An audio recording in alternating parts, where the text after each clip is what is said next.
You don't really think about how quiet the world gets at 2 a.m. Not the good kind of quiet, the kind that hums in your ears, that makes you feel like you're the last person alive.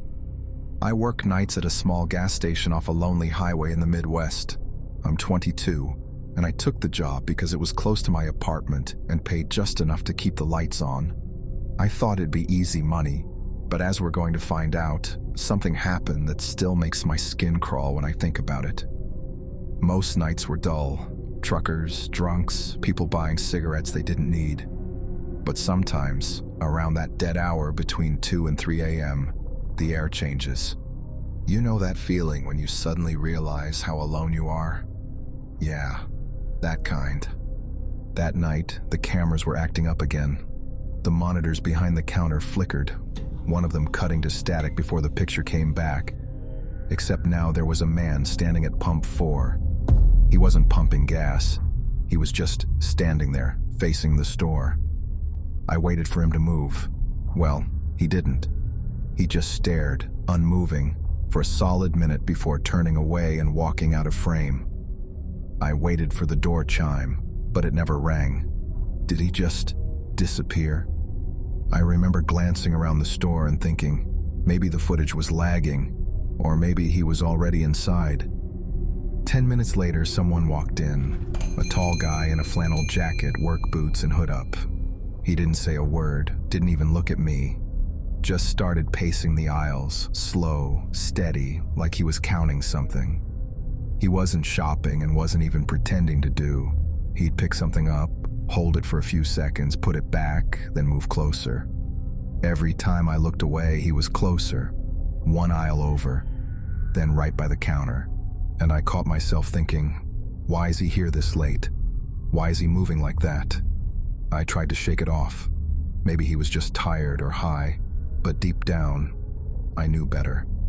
He came up to the counter holding a single pack of gum. I reached for it, and when he set it down, his jacket sleeve lifted just a bit.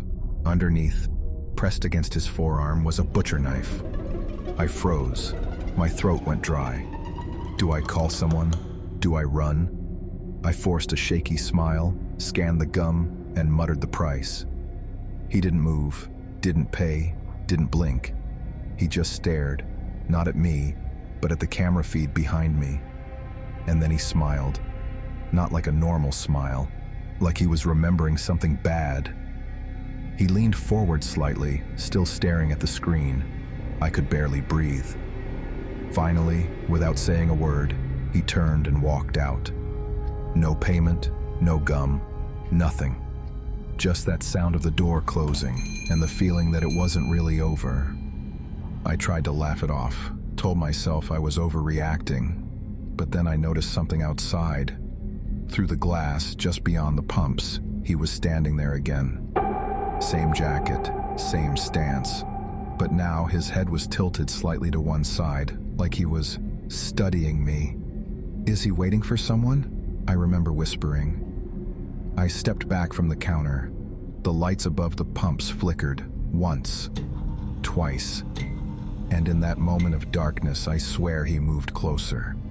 I reached for the lock, but I couldn't make myself touch it. It felt like the moment I looked away, he'd vanish again. And somehow that was worse. The power cut out. Everything went black except the faint red glow from the exit sign above the door. Then came the sound, scratching, slow, metallic, right on the glass. I crouched behind the counter, heart hammering so hard it felt like he could hear it. Was he trying to break in? No, it sounded more like he was drawing something. I wanted to look, but I couldn't. All I could think was, if I see him again, if I see his face this close, I'll never sleep again. The scratching stopped. Then the sound of slow footsteps circling the building. Something metal clinking near the back door. I remembered the heavy wrench under the sink and grabbed it. My hands were shaking so bad it clanged against the counter. Then, silence. For a second I thought he was gone. Then something slammed the back door. Once, twice, each hit louder than the last. I yelled that the cops were coming, but even I didn't believe it. Then, a low laugh from the other side of the door. Sirens. The pounding stopped instantly. When the flashing lights filled the windows, I nearly collapsed from relief.